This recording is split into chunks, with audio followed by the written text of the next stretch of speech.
സർക്കാർ സ്കൂളുകളിൽ Zumba dance നടപ്പിലാക്കുന്നതിനെതിരെ പ്രതിഷേധ പോസ്റ്റുമായി SYS സംസ്ഥാന സെക്രട്ടറി നാസർ ഫൈസി കൂടത്തായി.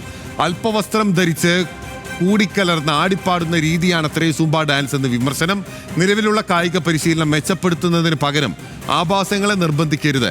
മേനിയഴക് പ്രകടിപ്പിക്കാനും ഇടകലർന്ന് ആടിപ്പാടാനുമാണ് സുംബ ഡാൻസ് എന്നും നാസർ ഫൈസി കൂടത്തായിയുടെ ഫേസ്ബുക്ക് പോസ്റ്റ്.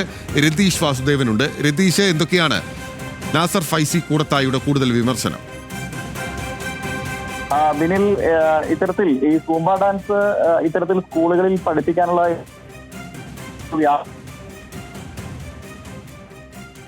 വിദ്യാഭ്യാസ വകുപ്പ് അത് ആ രീതിയിലുള്ള പരിശീലനങ്ങൾ സൂംബ മാത്രമല്ല മറ്റ് നൃത്തരൂപങ്ങളോ അല്ലെങ്കിൽ മറ്റ് വ്യായാമ രീതികളോ ഒക്കെ ഉപയോഗിക്കാവുന്നതാണ്.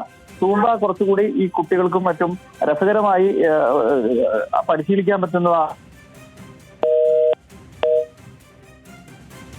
ഓക്കെ, രതീഷ് വാസുദേവന്റെ ഫോൺ കോൾ ബന്ധം നഷ്ടമായിരിക്കുകയാണ്. അപ്പോൾ സർക്കാർ സ്കൂളുകളിൽ സൂംബ ഡാൻസ് നടപ്പിലാക്കുന്നതിനെതിരെയാണ് പ്രതിഷേധ പോസ്റ്റുമായി SYS സംസ്ഥാന സെക്രട്ടറി നാസർ ഫൈസി കൂടത്തായി രംഗത്ത് വന്നിരിക്കുന്നത്.